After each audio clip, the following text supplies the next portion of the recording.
Hello everyone, welcome to my channel. If you're new here, thank you so much for joining me today. My name is Debbie and this is my crafty den. And if you are a returning viewer, then welcome back. I'm so glad you can be here. So today I am making over some thrifted finds so that I can use them in my home decor. I have this collection of little Victorian houses as well as the little sleigh in the background of this picture, as well as this pretty vase that I have remade from a thrifted glass from the Salvation Army. So let's get into doing the DIYs. First off, I'm going to make over this glass that I found at the Salvation Army. In fact, everything that I had today, I found at the Salvation Army. So I want to put a napkin on the top part of this glass. I did everything I possibly could to get that little black label. I think it said K-Pop in. I'm not sure. I have 3 of them. I have 2 more in my stash somewhere. But I loved the shape of these.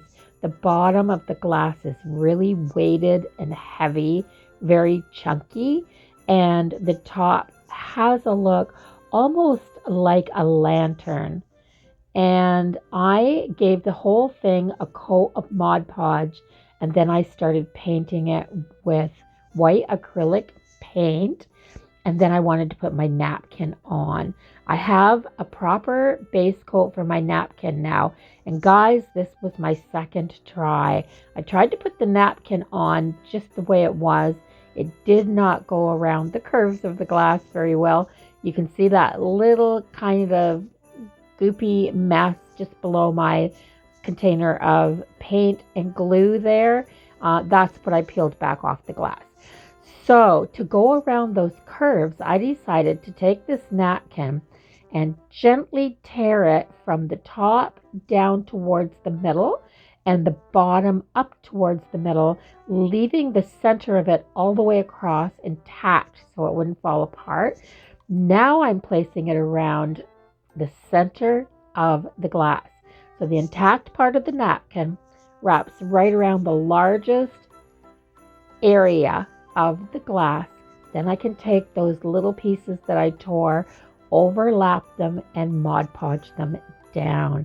So yeah, guys, you can get around all those curves, but you do have to figure it out first. I didn't take my time with that first piece of napkin, and I didn't think it out properly. So this is how you go around a curve. You actually have to use small bits of your napkin or tear your napkin so that it can fit without all those big lumps and bumps and wrinkles. This overlaps, the pieces of the napkin on this overlap just perfectly after I've torn it. And look at how well I am getting it to Mod Podge down. So you do not have to put Mod Podge on your item first when you're putting down a napkin. The napkin is so porous, the Mod Podge will go right through and stick it down. Just place it on dry and gently work from your center to the edge with your Mod Podge. Now just be really careful, like I did there. That flipped up, but I'm gently putting it back down and sticking it down. And once I have this panel of napkin down, I will take a second panel and put it on the other side of the glass as well. So once both sides are on, I am going to go around with my knife while this is still wet and very gently cut the bottom of that napkin. You can see there I pulled it up a bit and had to put it back down, but I want the bottom part of this napkin off because I want it to be clean around the bottom. In hindsight, I could have left it because I wrapped it all anyway, but yeah, I thought I was just going to put a piece of trim and leave the bottom of this white, and I didn't. And once that napkin is all off of there. I'm going to let this dry. And as soon as it's dry, I am taking it. It looks so nice. I did use a piece of sandpaper to go around and clean the top lip of the glass off so that I'd have a nice clean edge at the top.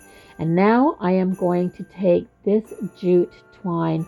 And guys, I bought this at Dollarama. It's a little jar. The twine feeds out of a hole in the top of the lid, and it's gardening twine.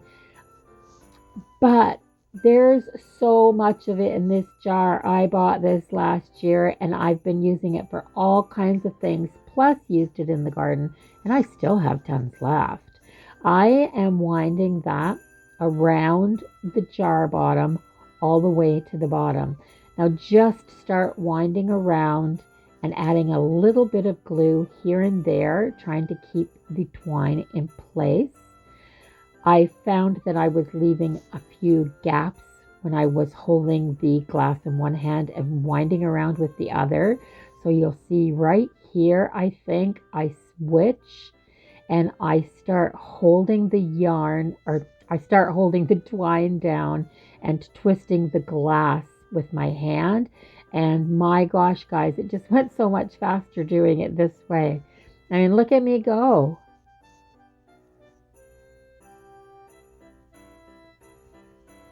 So be careful when you're winding it. Just keep tucking it down onto itself so that you don't have any of the background showing, or as little as possible showing.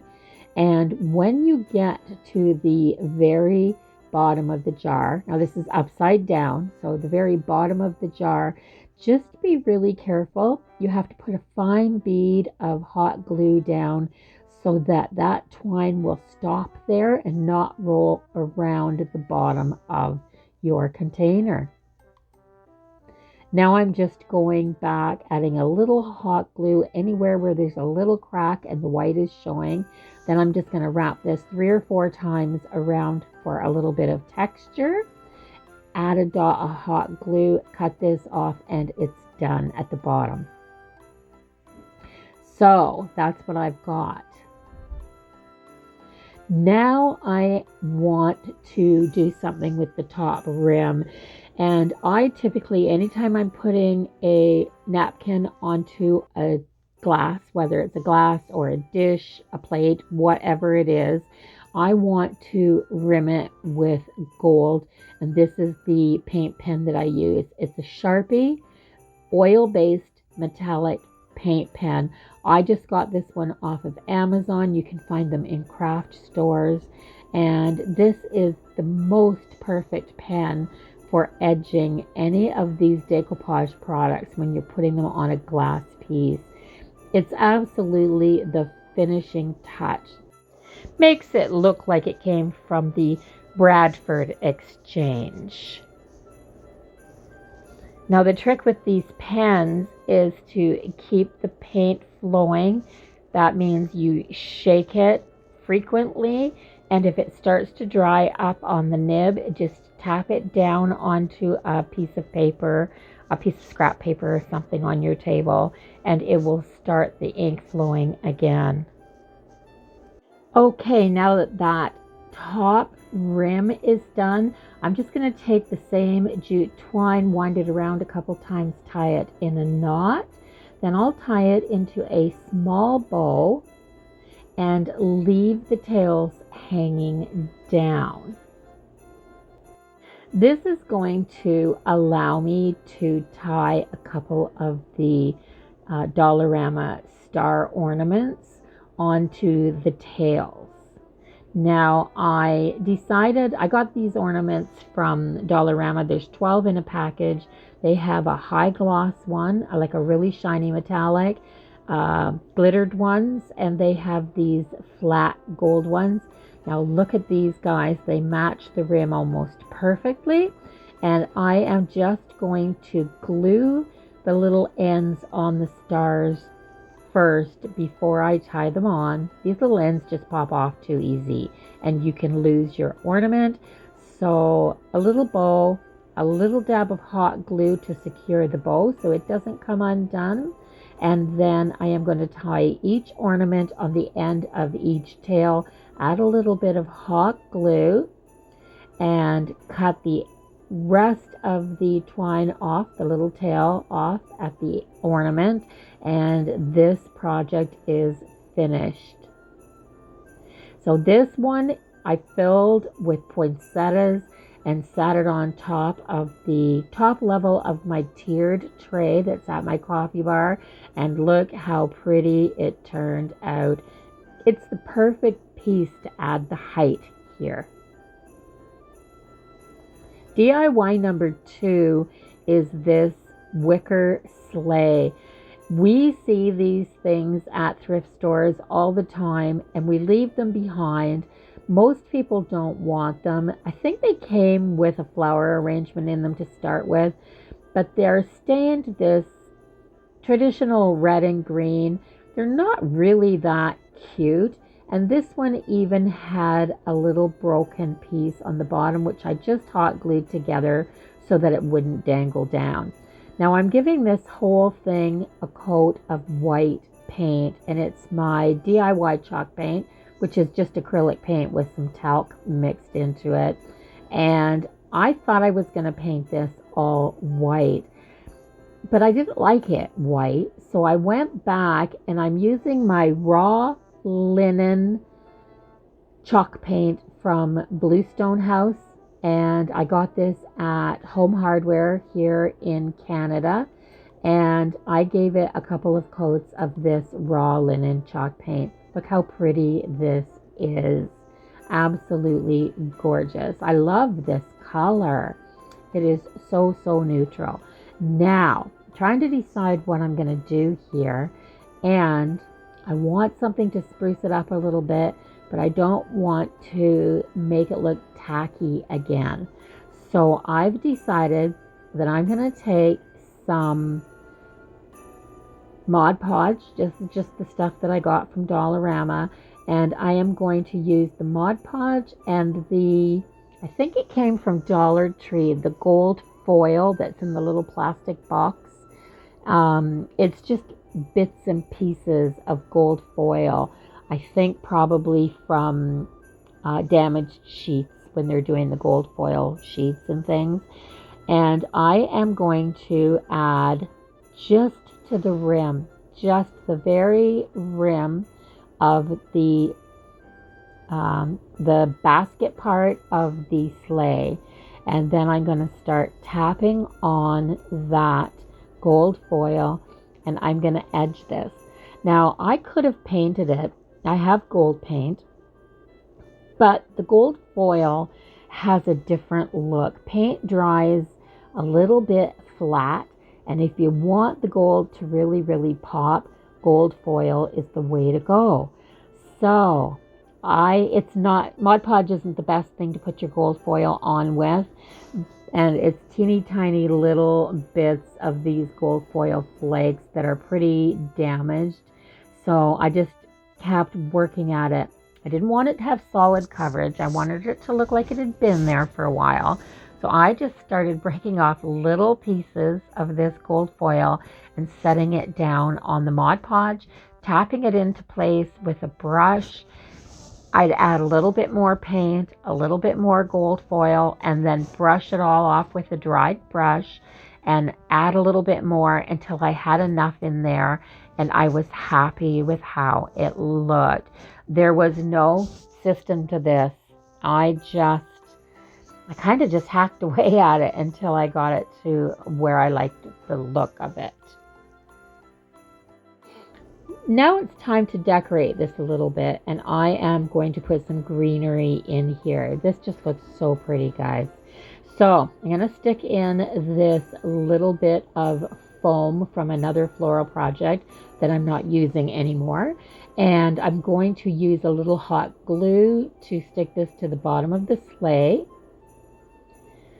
I have my glue gun on low temp so that it doesn't melt the foam, and it works just fine.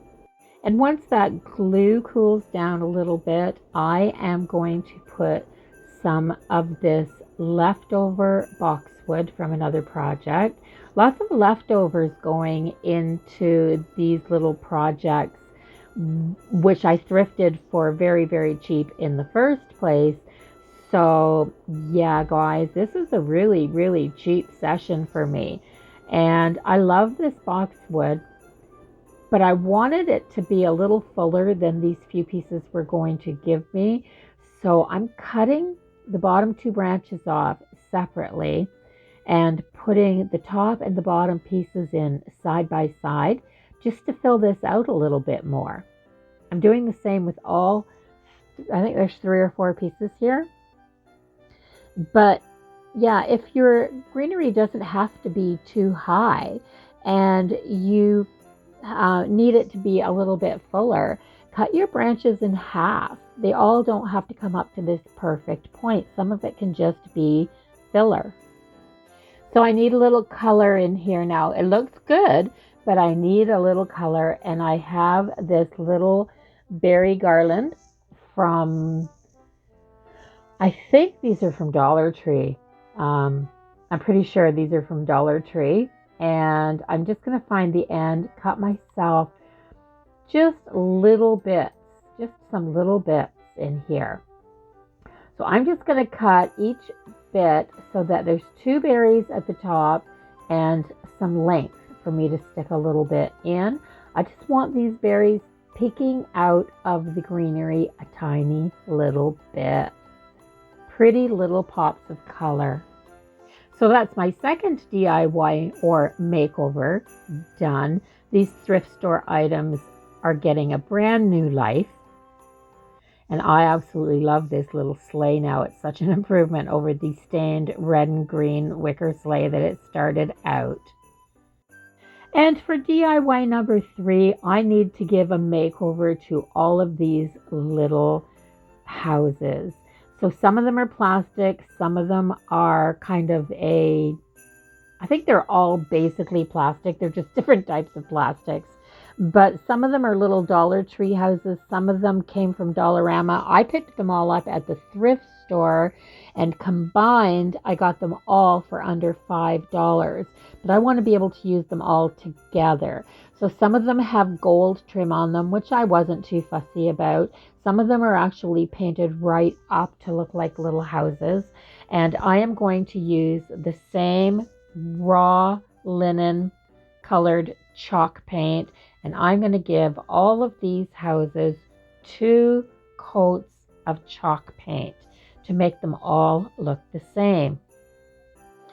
It's really easy to paint these too. I mean, you just slap the paint right over the glitter, over everything that's on them. And they turn out quite nicely once the paint dries.